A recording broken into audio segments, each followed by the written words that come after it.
اللهم مغفرتك أوسع من ذنوبنا ورحمتك। অবশেষে নতি স্বীকারে বাধ্য হচ্ছে সরকার ও হেফাজতপন্থী তাবলিগ জামাতের একাংশের নেতারা। সিংহভাগ তাবলিগের অনুসারী দিল্লির মাওলানা সাদের অনুসারী হওয়ায় হেফাজতের মামুনুল ও জুবায়েরপন্থীরা মিলে তাবলিগের পুরো নিয়ন্ত্রণের চেষ্টা থেকে পিছু হটল। তাবলিগের বিশ্ব জামাতের আমির মাওলানা সাদের অনুসারীদের বাংলাদেশে নিষিদ্ধের দাবি ভুলে গিয়ে টঙ্গীর তুরাগ তীরে এবার দুই পক্ষের ৩ পর্বের বিশ্ব ইজতেমা অনুষ্ঠিত হবে বলে সিদ্ধান্ত হয়েছে। স্বরাষ্ট্র মন্ত্রণালয়ের জননিরাপত্তা বিভাগ থেকে এই সংক্রান্ত একটি খসড়ায় আগামী ৩১ জানুয়ারি থেকে ২ ফেব্রুয়ারি প্রথম পর্বের এবং ১৪ ও ১৬ ফেব্রুয়ারি দ্বিতীয় পর্বের ইজতেমা অনুষ্ঠিত হওয়ার কথা বলা হয়েছে।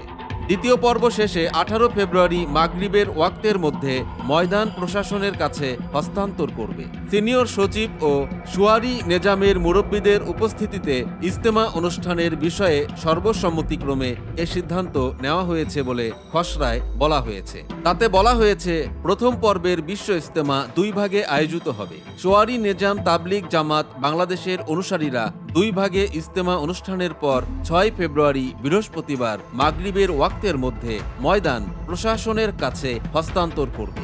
শুক্রবার ২৪ জানুয়ারি ইজতেমার মাঠ পরিদর্শন শেষে গাজীপুর মেট্রোপলিটন পুলিশের উপকমিশনার ডিসি দক্ষিণ NM নাসিরউদ্দিন বলেন, আলমী শূরার অনুসারীরা এবার ২ পর্বে বিশ্ব ইজতেমায় অংশ নেবেন। তাদের প্রথম পর্ব হবে ৩১ জানুয়ারি থেকে ২ ফেব্রুয়ারি। এরপর ৩ ফেব্রুয়ারি শুরু হয়ে ৫ ফেব্রুয়ারি আখেরি মুনাজাতে শেষ হবে দ্বিতীয় পর্ব। আলমী শূরার অনুসারীদের ৩১ জানুয়ারি থেকে ২ ফেব্রুয়ারি পর্যন্ত এক পর্বে ইজতেমা করার কথা থাকলেও পরে তারা ২ পর্বে করার সিদ্ধান্ত নেয়। সে মোতাবেকই প্রস্তুতি নিচ্ছে তারা। আগামী ১৪ ফেব্রুয়ারি শুরু হবে মাওলানা সাদ অনুসারীদের বিশ্ব ইজতেমা। পরে আখেরি মুনাজাতের মধ্য দিয়ে ১৬ ফেব্রুয়ারি তা শেষ হবে।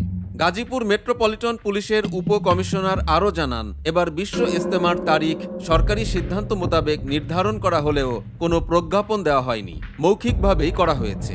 মাওলানা সাদ অনুসারী মিডিয়ার সমন্বয়ক আবু সায়েম জানান, আগামী ১৪ ফেব্রুয়ারি আম বয়ানে শুরু হবে তাদের বিশ্ব ইজতেমা। পরে ১৬ ফেব্রুয়ারি আখিরি মুনাজাতের মধ্য দিয়ে শেষ হবে এবারের ৩ পর্বের বিশ্ব ইজতেমা। তবে ইজতেমার ময়দানে হামলার ঘটনায় গ্রেফতারকৃত সাদ অনুসারীদের অবিলম্বে মুক্তির দাবিও তুলেছেন তাবলিগের সাধারণ অনুসারী।